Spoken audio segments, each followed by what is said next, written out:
Viewers, welcome back in our program. जी doctor साहब पहले सैगमेंट ਤੇ ਸਾਡੇ ਕੋਲ ਕਾਫੀ ਸਾਰੇ ਮੈਸੇਜ ਆਏ ਨੇ ਅਸੀਂ ਆਪਣੇ ਦਰਸ਼ਕਾਂ ਨਾਲ ਸ਼ੇਅਰ ਕਰਦੇ ਹਾਂ ਅਸੀਂ ਇਹਨਾਂ ਦਾ ਬਹੁਤ ਧੰਨਵਾਦ ਵੀ ਕਰਦੇ ਹਾਂ ਸਾਡੇ ਕੋਲ ਪਹਿਲਾ ਮੈਸੇਜ ਆਇਆ ਤਾਰਿਕ ਹੁਸੈਨ ਜੀ ਦਾ ਲਿਖਦੇ ਹਨ doctor Sahib ਆਦਾਬ this week topic were very historical and informative such kind of topics are essential to keep propels remind and update progress which uncover the cruel face of ruler Brahmin Hindus जी तारिक हुसैन जी बहुत बहुत शुक्रिया वैसे कुदरती इतिहासक दिन भी सी और असी ये महसूस भी करते हैं कि ज्यों वक्त बीतता जाता है पुरानी जनरेशन तो जिन्हों ने थोड़ा बहुत संताप भी हंडाया है उन्होंने यादाश्त भी मध्यम पैंदी जाती है और करंट जनरेशन के लिए कोई बहुते साधन भी नहीं जानन दे सो घट्टो घट चलो जिथों तक भी साडी आवाज़ पहुँच सकती है ਅਸੀਂ ਉਸ ਸੱਚ ਨੂੰ ਸਾਹਮਣੇ ਰੱਖਣ ਦੀ ਕੋਸ਼ਿਸ਼ ਕਰ ਰਹੇ ਹਾਂ ਜੀ ਡਾਕਟਰ ਸਾਹਿਬ ਕਸ਼ਮੀਰ ਵਰਕ ਜੀ ਲਿਖਦੇ ਨੇ ਡਾਕਟਰ ਸਾਹਿਬ ਤੁਹਾਨੂੰ ਤੇ ਸਾਰੀ ਟੀਮ ਨੂੰ ਵਾਹਿਗੁਰੂ ਜੀ ਕਾ ਖਾਲਸਾ ਵਾਹਿਗੁਰੂ ਜੀ ਕੀ ਫਤਿਹ ਖਾਲਸਾ ਜ਼ਿੰਦਾਬਾਦ ਇਹਨਾਂ ਨਾਰੇ ਲਗਾਏ ਨੇ ਜ਼ਿੰਦਾਬਾਦ ਜ਼ਿੰਦਾਬਾਦ ਜ਼ਿੰਦਾਬਾਦ ਜ਼ਿੰਦਾਬਾਦ ਜ਼ਿੰਦਾਬਾਦ ਅਮਨਦੀਪ ਸਿੰਘ ਸਾਨੂੰ ਫਤਿਹ ਬੁਲਾਉਂਦੇ ਨੇ ਹਰਜੀਤ ਸਿੰਘ ਖਾਲਸਾ ਕਹਿੰਦੇ ਨੇ ਹੁਣ ਜਥੇਦਾਰ ਧਿਆਨ ਸਿੰਘ ਮੰਡ ਜਾਂ ਕਿਸੇ ਹੋਰ ਵੱਡੀ ਹਸਤੀ ਨੂੰ ਹੰਗਰ ਸਟ੍ਰਾਈਕ ਕਰਨੀ ਚਾਹੀਦੀ ਹੈ ਤਾਂ ਜੋ ਭਾਈ ਦੀ शहादत ਨੂੰ ਅਜਾਈ ਨਾ ਜਾਣ ਦਿੱਤਾ ਜਾਵੇ ਵਾਹਿਗੁਰੂ ਸਮਤ ਦੇਣ ਸਾਡੀ ਕੌਮ ਨੂੰ देखो वीर हरजीत सिंह जी ਅਸੀਂ ਜਿਵੇਂ ਕੱਲ ਵੀ ਰੈਫਰੈਂਸ ਗੱਲ ਕੀਤੀ ਸੀ ਅਸੀਂ ਸਮਝਦੇ ਹਾਂ ਵੀ ਇਹ ਹੰਗਰ ਸਟ੍ਰਾਈਕਸ ਜਾਂ ਦੂਸਰੇ ਵਾਲਾ ਰਸਤਾ ਸਾਨੂੰ ਨਹੀਂ ਚੁਣਨਾ ਚਾਹੀਦਾ ਜੀ ਪਰ ਇਹਦੇ ਵਿੱਚ ਕੋਈ ਸ਼ੱਕ ਨਹੀਂ ਹੈ ਕਿ ਭਾਈ ਗੁਰਬਖਸ਼ ਸਿੰਘ ਦੀ ਸ਼ਹੀਦੀ ਨੂੰ ਅਜਾਈ ਨਹੀਂ ਜਾਣ ਦੇਣਾ ਚਾਹੀਦਾ ਸਿੱਖ ਸਿਆਸੀ ਕੈਦੀਆਂ ਦੀ ਰਿਹਾਈ ਦੇ ਲਈ ਇੱਕ पूरी मूवमेंट खड़ी करनी चाहिए उहदे लई जो भी कुछ करना पैंदा जिस पद्धर ते भी जाके जेलों का घिराव करना पैंदा है कोई होर जिहड़ा है वो मोर्चा रोण तक की गल हुंदी है और इन्हां अकालियां नूं ऑन द स्पॉट पुट किया जाए जिथे जिथे भी ये जांदे ने कि भाई तुसीं इकरार कीता सी जाके और जथेदारां नूं जिहड़े जाली किस्म दे ने इन्हां नूं ਜਿਹੜਾ ਉਹ ਚੈਲੰਜ ਕੀਤਾ ਜਾਏ ਸਰਕਾਰੀ ਜਥੇਦਾਰਾਂ ਨੂੰ ਸੋ ਮੈਂ ਸਮਝਦਾ ਹਾਂ ਵੀ ਇਹ ਭੁੱਖ ਹੜਤਾਲ ਜਾਂ ਕੋਈ ਹੋਰ ਇਸ ਕਿਸਮ ਦਾ ਇਹ ਸਾਡਾ ਰਸਤਾ ਨਹੀਂ ਹੈਗਾ ਪਰਵਿੰਦਰ ਸਿੰਘ ਲਿਖਦੇ ਨੇ ਪੁਲਿਸ ਆਫੀਸ਼ੀਅਲਸ ਆਰ ਅਨਆਇਡੈਂਟੀਫਾਈਡ ਸਵਾਲੀਆ ਨਿਸ਼ਾਨ ਹੈ ਕਿਉਂਕਿ ਜਿਹੜੀ ਹੁਣ ਇਹ ਹੋਇਆ ਜੀ ਉਹਨਾਂ ਨੇ ਰਿਪੋਰਟ ਲਿਖੀ ਹੈ ਉਹਨਾਂ ਨੇ ਕਿਹਾ ਜੀ ਅਣਪਛਾਤੇ ਪੁਲਿਸ ਕਿੰਨੀ ਪੁਲਿਸ ਉੱਥੇ ਤੁਸੀਂ ਕੋਈ 20000 ਪੁਲਿਸਿਆ ਭੇਜਿਆ ਸੀ 4 ਬੰਦੇ ਭੇਜੇ ਹੋਣਗੇ ਜਿਹੜਾ ਵੀ ਹੋਇਆ ਹਾਲਾਂਕਿ ਮੈਂ ਜਿਵੇਂ ਕਿਹਾ ਵੀ ਇਹ ਵੀ ਉਹਨੂੰ ਡਾਈਵਰਟ ਕਰਨ ਦੀ ਲਾਈਨ ਹੈ ਉਹਨਾਂ ਦੇ ਅਸਲੀ ਕਾਜ਼ ਨੂੰ ਔਰ ਉਹਨਾਂ ਦੀ ਸ਼ਹਾਦਤ ਅਗਲਾ ਵੀ ਉਹਨਾਂ ਦਾ ਮੈਸੇਜ ਹੈ ਕਿ case has been registered against unidentified policeman ਜੀ ਗੁਰਸਰਿੰਦਰ ਸਿੰਘ ਲਿਖਦੇ ਨੇ ਵਾਹਿਗੁਰੂ ਜੀ ਹਰਦੀਪ ਸਿੰਘ ਖਾਲਸਾ ਨੇ ਵਾਹਿਗੁਰੂ ਲਿਖਦੇ ਨੇ ਗੁਰਮੀਤ ਸਿੰਘ ਸਾਨੀ ਵੀ ਲਿਖਦੇ ਨੇ ਸਾਨੂੰ ਪਿੰਦਰ ਜੀਕਾ ਲਿਖਦੇ ਨੇ ਫਤਿਹ ਬੁਲਾਉਂਦੇ ਨੇ ਪਰਵਿੰਦਰ ਸਿੰਘ ਫਿਰ ਲਿਖਦੇ ਨੇ ਡੈਫੀਨੇਟਲੀ ਸਿੱਖ ਕੁਝ ਦਿਨਾਂ ਬਾਅਦ ਇਹ ਘਟਨਾ ਨੂੰ ਵੀ ਭੁੱਲ ਜਾਣਗੇ ਜੀ और मेरा ख्याल है भी दूसरे सेगमेंट से भी मैसेजेस ने वीर भुपिंदर सिंह वाहिगुरू जी का खालसा वाहिगुरू जी की फतेह डॉक्टर साहब फिर बंदूकों की ट्रेनिंग क्यों दिंदे ने RSS वाले बंदूकों वाली हिंसा किहड़ी हुंदी है उन्होंने कटाक किया है उहदे ते व्यंग मोहन भागवत है कि जी असीं शांति यकीन रखते हैं इन्होंने तो आर्मी इंटैलीजेंस इनफिल्ट्रेट किया है करनल प्रो तो लैके और डायनामाइट RDX बंदूकों मदाकों तो बहुत पिछे रह गए जी और बलहार Singh Kang Gyan Nagra ji China is waiting China is going to teach India a lesson India will never forget देखो ये ठीक है भी जो पोलिटिकल सिचुएशन चाइना इंडिया के अगेंस्ट लगता है but in the end of the day उन्होंने भी वपारक हित ने जे लोग अपने हितों लिए ना खलोणगे तो बाहरली मदद कोई कदे बहुती देर सस्टेन नहीं करती जिहड़े लोकल हुंदे ने हुण अमरीका ने ढिल ला लिया पहला सोवियत यूनियन ने ढिल ला लिया अफगानिस्तान क्यों कामयाब नहीं हुए क्योंकि जदों तक लोकल सपोर्ट नहीं है लोकल लोग नहीं खलोंदे बाहरों तुसीं किन्ना कुत्तों तुसीं बरसा दिओ बंब सुट दिओ कोई खरीद लो थोड़े बहुत गद्दार इस तो बियॉन्ड जिहड़ा है ਉਹ ਕੋਈ ਬਹੁਤਾ ਅਸਰ ਨਹੀਂ ਹੁੰਦਾ ਜੀ ਅਗਲਾ ਹੈਗਾ ਉਹਨਾਂ ਦਾ ਮੈਸੇਜ ਹੈਗਾ ਕਹਿੰਦੇ ਨੇ ਕਿ ਜਦੋਂ ਗਿੱਦੜ ਦੀ ਮੌਤ ਆਉਂਦੀ ਹੈ ਤਾਂ ਉਹ ਸ਼ਹਿਰ ਵੱਲ ਦੌੜਦਾ ਹੈ देयर डेज ਆਰ ਨੰਬਰਡ ਹਾਂ ਇਹ ਗੱਲ ਠੀਕ ਹੈ ਅੱਗੇ ਫਿਰ ਉਹਨਾਂ ਦਾ ਮੈਸੇਜ ਹੈਗਾ ਕਹਿੰਦੇ TV84 ਸਪੀਕਸ ਦਾ ਟਰੂਥ ਬਹੁਤ ਸ਼ੁਕਰੀਆ ਥੈਂਕ ਯੂ ਸੋ ਮਚ ਜੀ ਅਗਲਾ ਜੋ ਇਸ਼ੂ ਹੈ ਇਸ ਬਾਰੇ ਆਪਾਂ ਗੱਲਬਾਤ ਕਰਾਂਗੇ ਚੀਕਾ ਜਿਹੜੇ ਨੇ ਉਹ ਕਹਿੰਦੇ ਨੇ ਵੀ ਇਹ ਬਾਂਦਰਾਂ ਦੇ ਹੱਥ ਤੀਲੀ ਆਈ ਹੈ ਤੇ ਬਾਂਦਰਾਂ ਦਾ ਮੁਲਕ ਹੈ ਜੀ ਪਰ ਇਹ ਹੈ ਵੀ ਤੁਸੀਂ ਬਾਂਦਰਾਂ ਤੋਂ ਖਹਿੜਾ ਛਡਾਓ ਨਹੀਂ ਤਾਂ ਇਹ ਤੀਲੀ ਨੇ ਜਿਹੜਾ ਸਭ ਕੁਝ ਅੱਗ ਲਾਉਣੀ ਹੈ ਅਸੀਂ ਵੀ ਉਹਦਾ ਹਿੱਸਾ ਬਣਨਾ ਜੀ और दूसरे च भी हरमनप्रीत सिंह, भुपिंदरपाल सिंह भिंदा और सिंह साहब, आवाज़े खालिस्तान, जगतार सिंह ਜਿਹੜਾ ਉਹ ਸਾਰੇ ਹੀ ਉਹਨਾਂ ਨੇ ਫਤਿਹ ਬੁਲਾਈ ਹੈ ਜਾਂ ਕੰਪਲੀਮੈਂਟ ਕੀਤਾ ਜੀ। ਡਾਕਟਰ ਸਾਹਿਬ ਅਗਲੀ ਸਵਾਲ ਆਉਂਦੇ ਆ ਜੀ। ਡਾਕਟਰ ਸਾਹਿਬ ਕੀ ਕਹਿਣਾ ਚਾਹੁੰਦੇ? ਦੇਖੋ, ਇੱਕ ਪਾਸੇ ਅਸੀਂ ਦੇਖਦੇ ਹਾਂ ਕਿ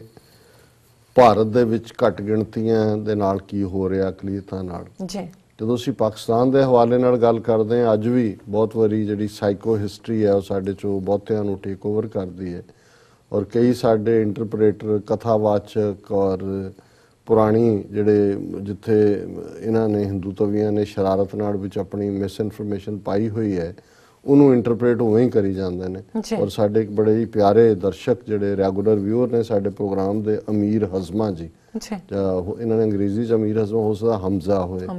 ਉਹਨਾਂ ਨੇ ਕੁਛ ਨਾਰਾਜ਼ਗੀ ਭਰੀ ਈਮੇਲ ਲਿਖ ਕੇ ਇੱਕ ਲਿੰਕ ਵੀ ਭੇਜਿਆ YouTube ਦਾ ਕਿ ਦੇਖੋ ਇਹਦੇ 'ਚ ਕੀ ਕਹਿ ਰਹੇ ਨੇ ਜਿਹੜੇ ਪ੍ਰਚਾਰਕ ਨੇ ਉਹ ਸਾਡੇ ਰਸੂਲ ਬਾਰੇ ਔਰ ਦੂਸਰੇ। ਮੈਂ ਇਹੀ ਕਹਿਣਾ ਚਾਹੁੰਦਾ, ਉਹਨਾਂ ਨੇ ਨਾਰਾਜ਼ਗੀ ਜਤਾਈ ਹੈ ਵੀ ਅਸੀਂ ਇੰਨੇ ਪਿਆਰ ਕਰਦੇ ਹਾਂ ਸਿੱਖਾਂ ਨੂੰ, ਬਾਬਾ ਨਾਨਕ ਨੂੰ ਵਲੀ ਮੰਨਦੇ ਹਾਂ। ਦੇਖੋ ਅਮੀਰ ਹਜ਼ਮਾ ਜੀ, ਇੱਕ ਗੱਲ ਬੜੀ ਜ਼ਾਹਰ ਹੈ, ਸਾਡੇ ਲਈ ਸਾਡਾ ਪ੍ਰਾਈਮ ਸੋਰਸ ਗੁਰੂ ਗ੍ਰੰਥ ਸਾਹਿਬ ਹੈ, ਜਿਵੇਂ ਕੁਰਾਨ ਮਜੀਦ ਹੈ। ਗੁਰੂ ਗ੍ਰੰਥ ਸਾਹਿਬ ਦੇ ਵਿੱਚ ਕਿਤੇ ਵੀ ਕੋਈ ਨਾ ਪੱਖੀ ਗੱਲ ਤਾਂ ਦੂਰ ਦੀ, ਉਸ ਦੇ ਵਿੱਚ ਜਿਹੜੀਆਂ ਈਵਨ ਇਸਲਾਮਿਕ ਪ੍ਰੈਕਟਿਸਿਸ ਨੇ, ਜਿਵੇਂ ਨਮਾਜ਼ ਹੈ ਔਰ ਰੋਜ਼ੇ ਨੇ, ਜਾਂ ਉਹਨਾਂ ਨੂੰ ਆਧਾਰ ਬਣਾ ਕੇ ਆਪਣੀ ਗੱਲ, ਜਿਵੇਂ 5 ਨਮਾਜ਼ਾਂ ਵਕਤ 5, ਪੰਜਾ ਪੰਜੇ ਨਾਓ, ਪਹਿਲਾ ਸੱਚ ਹਲਾਲ ਦੋਏ, ਤੀਜੀ ਖੈਰ ਖੁਦਾਏ, ਚੌਥੀ ਨੀਅਤ ਰਾਸਮਨ, ਪੰਜਵੀਂ ਸਿਫਤ ਸੁਣਾਏ, ਕਰਨੀ ਕਲਮਾ ਆਖ ਕੇ ਤਾਂ ਮੁਸਲਮਾਨ ਸਦਾਏ। ਔਰ ਮੈਂ ਇੱਕ ਵਾਰ ਇੱਕ ਇਸਲਾਮਿਕ ਸਕਾਲਰ ਨੂੰ ਇਹਦੀ ਇੰਟਰਪ੍ਰੀਟੇਸ਼ਨ ਦੇ ਰਿਹਾ ਸੀ, ਉਹ ਕਹਿਣ ਲੱਗੇ ਜੀ ਇਹ ਤਾਂ ਕੁਰਾਨ ਮਜੀਦ ਦੀ ਇੰਟਰਪ੍ਰੀਟੇਸ਼ਨ ਹੈ ਕਿ ਜਿਹੜੀਆਂ 5 ਨਮਾਜ਼ਾਂ ਨੇ ਉਹਨਾਂ ਦੇ ਰਾਹੀਂ ਕੀ ਮੁਸਲਮਾਨ ਦੇ ਜੀਵਨ 'ਚ ਹੋਣਾ ਚਾਹੀਦਾ, ਕਿਵੇਂ ਉਹਦੇ ਜੀਵਨ 'ਚ ਸੱਚ ਹੋਏ, ਹੱਕ ਹਲਾਲ ਦੀ ਕਮਾਈ ਹੋਏ, ਉਹ ਖੁਦਾ ਦੇ ਉੱਤੇ ਯਕੀਨ ਕਰੇ, ਉਹਦੀ ਨੀਅਤ ਰਾਸ ਹੋਏ ਔਰ ਹਮੇਸ਼ਾ ਉਸ ਦੀ ਇਬਾਦਤ ਕਰੇ ਔਰ ਕਲਮਾ ਜਿਹੜਾ ਉਹਦੀ ਕਰਨੀ ਹੋਏ, ਉਹਦੇ ਐਕਸ਼ਨਸ ਹੋਣ। ਸੋ ਮੈਂ ਸਮਝਦਾ ਵੀ ਅਮੀਰ ਸਾਹਿਬ ਤੁਸੀਂ ਨਾ ਬਦਜ਼ਨ ਹੋਵੋ ਕਿਸੇ ਵੀ ਇਸ ਕਿਸਮ ਦੀ ਗੱਲ ਤੋਂ, ਇਹ ਫੋਕਸ ਰੱਖੋ ਕਿ ਵੀ ਅਲਟੀਮੇਟਲੀ ਸਾਡੀ ਡੈਸਟਨੀ ਜੇ ਇਸ ਕਿਸਮ ਦੀ ਖਿਲਾਫਤ ਹੁੰਦੀ ਤੇ ਫਿਰ ਗੁਰੂ ਨਾਨਕ ਸਾਹਿਬ ਦੇ ਸਾਥੀ ਭਾਈ ਮਰਦਾਨਾ ਨਾ ਹੁੰਦੇ ਤੇ ਸਾਈਂ ਮੀਆਂ ਮੀਰ ਨੂੰ ਗੁਰੂ ਅਰਜਨ ਸਾਹਿਬ ਸੂਫੀ ਫਕੀਰ ਨੂੰ ਹਰਮੰਦਰ ਸਾਹਿਬ ਦਾ ਨੀਂਹ ਪੱਥਰ ਰੱਖਣ ਲਈ ਨਾ ਸੱਦਦੇ। ਸੋ ਮੈਂ ਉਹਨਾਂ ਨੂੰ ਵੀ ਜਵਾਬ ਦੇਣਾ ਚਾਹੁੰਦਾ ਸੀ, ਉਹਨਾਂ ਨੇ ਕੱਲ ਹੀ 4-5 ਮੈਸੇਜ ਉੱਪਰੋਂ ਫੇਸਬੁੱਕ ਤੇ ਲਿਖੇ। ਪਰ ਪਾਕਿਸਤਾਨ ਦੀ ਗੱਲ ਕਰਦੇ ਹਾਂ, ਅੱਜ ਇੱਕ ਬੜੀ ਚੰਗੀ ਖਬਰ ਹੈ ਕਿ ਪਾਕਿਸਤਾਨ ਦੇ ਵਿੱਚ ਜਿਹਦੇ ਬਾਰੇ ਬਹੁਤ ਸਾਰੇ ਸਾਡੇ ਵੀਰ ਅਜੇ ਵੀ ਗਲਤ ਨੋਸ਼ਨ ਰੱਖਦੇ ਨੇ, ਸਰਦਾਰ ਮਨਿੰਦਰ ਸਿੰਘ ਅੰਮ੍ਰਿਤਧਾਰੀ ਸਿੰਘ ਨੇ, ਉਹ ਪਾਕਿਸਤਾਨ ਦਾ ਪ੍ਰੋਮੀਨੈਂਟ ਬੈਂਕ ਹੈ ਯੂਨਾਈਟਿਡ ਬੈਂਕ ਲਿਮਿਟਿਡ, ਉਸ ਦੇ ਆਪਰੇਸ਼ਨਲ ਮੈਨੇਜਰ ਬਣਾਏ ਗਏ ਨੇ ਜੀ। ਗੁੱਡ। ਔਰ ਇਹ ਇਸ ਤੋਂ ਪਹਿਲਾਂ ਅਸੀਂ ਦੇਖਦੇ ਹਾਂ ਕਿ ਕਿਵੇਂ ਪਾਕਿਸਤਾਨ ਦੀ ਆਰਮੀ ਦੇ ਵਿੱਚ ਹਰਚਰਨ ਸਿੰਘ ਜਿਹੜੇ ਕਿ ਇੱਕ ਵੱਡੇ ਅਹੁਦੇ ਤੇ ਉੱਤੇ ਹੁੰਦਾ, ਸ਼ਾਇਦ ਉਹ ਪਿੱਛੇ ਉਹਨਾਂ ਦਾ ਵਿਆਹ ਵੀ ਹੋਇਆ, ਪਾਕਿਸਤਾਨ ਦੇ ਫੌਜੀ ਚੀਫ ਸਮੇਤ ਸਾਰੇ ਆਏ। ਫਿਰ ਉਹਨਾਂ ਦੀ ਪੁਲਿਸ 'ਚ ਗੁਲਾਬ ਸਿੰਘ, ਡਾਕਟਰ ਮਹੀਪਾਲ ਸਿੰਘ ਔਰ ਬੈਂਕਿੰਗ ਦੁਨੀਆ ਦੇ ਵਿੱਚ ਉਹਨਾਂ ਦੀ ਜਿਹੜੀ ਹੈ 2012 ਦੇ ਵਿੱਚ 2011 'ਚ ਉਹਨਾਂ ਨੇ ਯੂਨਾਈਟਿਡ ਬੈਂਕ ਲਿਮਿਟਿਡ ਜੁਆਇਨ ਕੀਤਾ, 2012 ਦੇ ਵਿੱਚ ਉਹ ਰੈਗੂਲਰ ਹੋਏ, 2015 'ਚ ਉਹਨਾਂ ਦੀ ਪ੍ਰਮੋਸ਼ਨ ਹੋਈ ਔਰ ਹੁਣ ਉਹਨਾਂ ਨੂੰ ਪਾਕਿਸਤਾਨ ਦੇ ਇਸ ਵੱਡੇ ਬੈਂਕ ਦੇ ਵਿੱਚ ਆਪਰੇਸ਼ਨ ਮੈਨੇਜਰ ਬਣਾਇਆ ਗਿਆ। ਮੇਰਾ ਖਿਆਲ ਹੈ ਟੈਕਨੀਕਲ ਟੀਮ ਨੂੰ ਮੈਂ ਕਹਾਂਗਾ ਵੀ ਉਹਨਾਂ ਨੇ ਪਿਕਚਰ ਦਿਖਾਈ ਹੈ ਜਾਂ ਨਹੀਂ ਸਕਰੀਨ ਤੇ, ਮੈਂ ਉਹਨਾਂ ਨੂੰ ਨਹੀਂ ਦਿਖਾਈ ਹਾਂ ਉਹਨਾਂ ਨੂੰ ਭੇਜਿਆ ਸੀਗਾ ਕਿਉਂਕਿ ਉਹਨਾਂ ਦੇ ਆਪਣੀ ਫੇਸਬੁੱਕ ਤੋਂ ਇਹ ਪਿਕਚਰ ਹੈ ਤੇ ਜੇ ਉਹਨਾਂ ਦੇ ਕੋਲ ਹੈ ਪਿਕਚਰ ਦਿਖਾ ਦੇਣ ਕਿ ਵੀ ਇਹ ਪਾਕਿਸਤਾਨ ਦੇ ਵਿੱਚ ਕਿੱਥੇ ਇੱਕ ਜਿੱਥੇ 20-25 ਹਜ਼ਾਰ ਦੇ ਕਰੀਬ ਸਿੱਖ ਰਹਿੰਦੇ ਨੇ ਔਰ ਉੱਥੇ ਇਹ ਮਾਣ ਸਿੱਖਾਂ ਨੂੰ ਉਹਨਾਂ ਨੇ ਦਿੱਤਾ ਔਰ ਜਿੱਥੇ ਤੀਸਰੀ ਪਾਰਟੀ ਸੀ ਜਿਨ੍ਹਾਂ ਦੇ ਨਾਲ ਅਸੀਂ ਆਪਣੀ ਕਿਸਮਤ ਜੋੜੀ 47 ਦੇ ਵਿੱਚ ਸਾਡੀ ਲੀਡਰਸ਼ਿਪ ਨੇ ਉਹਨਾਂ ਨੇ ਉਹ ਕੀ ਹਸ਼ਰ ਕੀਤਾ। ਬਿਲਕੁਲ ਡਾਕਟਰ ਸਾਹਿਬ, ਹੁਣ ਤੁਸੀਂ ਸਾਡੇ ਦਰਸ਼ਕਾਂ ਦੱਸ ਦਿਓ ਅੱਜ ਦਾ ਵਿਚਾਰ। ਅੱਜ ਦੇ ਵਿਚਾਰ ਲਈ ਅਸੀਂ ਤੀਸਰੇ ਪਾਤਸ਼ਾਹ ਦਾ ਆਸਾ ਰਾਗ ਦਾ ਸ਼ਬਦ ਚੁਣਿਆ, ਆਸਾ ਮਹੱਲਾ ਤੀਜਾ। ਸ਼ਬਦ ਮੂਆ ਵਿੱਚੋਂ ਆਪ ਗਵਾਏ, ਸਤਿਗੁਰ ਸੇਵੇ ਤਿਲ ਨ ਤਮਾਏ, ਨਿਰਭਉ ਦਾਤਾ ਸਦਾ ਮਨ ਹੋਏ, ਸੱਚੀ ਬਾਣੀ ਪਾਏ ਭਾਗ ਕੋਏ, ਗੁਣ ਸੰਗ੍ਰਹਿ ਵਿੱਚੋਂ ਔਗਣ ਜਾਏ, ਪੂਰੇ ਗੁਰ ਕੇ ਸ਼ਬਦ ਸਮਾਏ। ਰਹਾਉ ਦੀ ਤੁਕ ਹੈ, कि जदों असी पूरे सतगुरु निरंकार दे उत्ते रब दे उत्ते अपनी आमना करते हैं तो फिर साडे अंदरों जिहड़े औगण ने वो चले जाते हैं, गुण इकट्ठे हुंदे ने। और जदों उस वाहिगुरू का नाम उसका शब्द साडे जीवन का आधार बनता है, शब्द मूआ विचों आप गवाए कि शब्द दे नाल अंदरली मैं अंदरली होमे मर जाती है। सतगुर सेवे तिल ना तमाए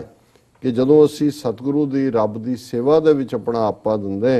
फिर लालच जिहड़ी है वो नेड़े नहीं लगदी। निरभौ दाता सदा मन होए, सच्ची बाणी पाए भाग कोए। उस वाहिगुरू दे नाल जुड़ के, क्योंकि वो निरभौ है, सो फिर साडे मन दे विच भी निरभौ भाव पैदा हुंदा है। सच्ची बाणी दे नाल साडा मन जुड़दा है, पर ये किसे नूं ही कर्मां दे नाल उसकी बख्शिश के नाल ये नसीब हुंदा है। गुण संग्रह विचों औगण जाए, पूरे गुर के शब्द समाए। मैं अगे विचार कर लईए। गुणा का गाहक होवे सो गुण जाने, अमृत शब्द नाम वखाणे। कि ये गुण का भी गाहक होना, रब दे नाल जुड़न दे लई भी वो तुहाडी सुरत जिहड़ी उस चंगी गल नूं पछाण सके, और फिर वो अमृत रूपी शब्द तुहाडे अंदर वसदा है, तुसीं उस नाम नूं वखाणदे हो। साची बाणी सच्चा होए, गुण ते नाम प्राप्त होए। कि जदों तुसीं बाणी दे नाल जुड़दे हो तुहाडे अंदर सच आ जांदा है, और फिर उस सच दे नाल जिहड़ा ने तुहाडे अंदर गुण आंदे ने, होर भी गुणां दे विच वाधा हुंदा है। गुण अमोलक पाए न जाहें, मन निर्मल साचै शब्द समाहें। से वड भागी जिन्हों नाम ध्याया, सदा गुण दाता मन वसाया। कि वो अमोलक गुण बिना वाहिगुरू की याद तो नहीं हासिल हुंदे। मन उदों ही निर्मल हुंदा है जदों असी सच्चे शब्द दे विच समा जांदे हैं, जुड़ जांदे हैं। वो वड्डे भागां वाले ने जिन्हां ने उसके नाम नूं ध्याया, ध्यान च लिआंदा है, और हमेशा ही जिन्हां ने अपने अंदर गुणां दा खजाना, गुणां दा दाता रब उहदी याद नूं वसाया। ते अखीर सतगुरु ने फरमाया, जो गुण संग्रह तिनों बलिहारे जाओ, दर साचै साचे गुण गाओ। आपे देवै सहज सुभाए, नानक कीमत कहण न जाए। कि गुरु साहब फरमांदे ने तीसरे पातशाह कि जेड़े उस नाम नूं अपने अंदर वसा के उस दे गुणां दा संग्रह करदे ने, इकट्ठ करदे ने, उन्हां तो मैं कुर्बान जांदा, बलिहार जांदा। दर साचै साचे गुण गाओ। मैं उस वाहिगुरू दे सच्चे दर ते खलोता, सच्चे दे गुण गा रहा। आपे देवै सहज सुभाए। सतगुरु रहमत करके ही ये सहज की अवस्था दिंदे ने, नानक कीमत कहण न जाए। तीसरे पातशाह फरमांदे ने कि उस वाहिगुरू की कीमत, उसका मुल, उसकी सिफत सलाह कही नहीं जा सकती। वो आप ही बख्शिश के नाल नाम की दात दे के सहज दे विच वासा करवाउंदा है। जी डॉक्टर साहब, ਤੁਹਾਡਾ ਬਹੁਤ ਬਹੁਤ ਸ਼ੁਕਰੀਆ। ਤੁਸੀਂ ਅੱਜ ਦੇ ਅਹਿਮ ਇਸ਼ੂ ਤੇ ਅੱਜ ਦਾ ਵਿਚਾਰ ਸਾਡੇ ਦਰਸ਼ਕਾਂ ਨਾਲ ਸਾਂਝਾ ਕੀਤਾ। ਇਸ ਨਾਲ ਆਪਣੇ ਵਿਊਅਰਸ ਕੋਲ ਨੇ ਇਜਾਜ਼ਤ। ਵਿਊਅਰਸ, ਤੁਹਾਡਾ ਬਹੁਤ ਬਹੁਤ ਸ਼ੁਕਰੀਆ। ਤੁਸੀਂ ਆਪਣੇ ਕੀਮਤੀ ਸਮੇਂ ਵਿੱਚ ਸਮਾਂ ਕੱਢ ਕੇ ਸਾਨੂੰ ਆਪਣੀ ਰਾਏ ਤੇ ਸੁਝਾਅ ਭੇਜੇ ਨੇ, ਤਾਂ ਇਸ ਤਰ੍ਹਾਂ ਭੇਜਦੇ ਰਹਿਣਾ ਸਾਡੇ ਇਸ ਪਤੇ ਤੇ SOS@tv84.tv ਤੇ। ਅਸੀਂ ਆਪਣਾ ਪ੍ਰੋਗਰਾਮ ਲੈ ਕੇ ਫਿਰ ਦੁਬਾਰਾ ਤੁਹਾਡੇ ਸਨਮੁਖ ਹੋਵਾਂਗੇ। ਤਦ ਤੱਕ ਲਈ ਮੈਨੂੰ ਤੇ ਆਪਣੇ ਦਰਸ਼ਕਾਂ ਨੂੰ ਆਗਿਆ ਦਿਓ। ਗੁਰੂ ਜੀ ਦੀ ਬਖਸ਼ੀ ਹੋਈ ਫਤਿਹ ਬੁਲਾ ਦਿਓ। ਵਾਹਿਗੁਰੂ ਜੀ ਕਾ ਖਾਲਸਾ, ਵਾਹਿਗੁਰੂ ਜੀ ਕੀ ਫਤਿਹ।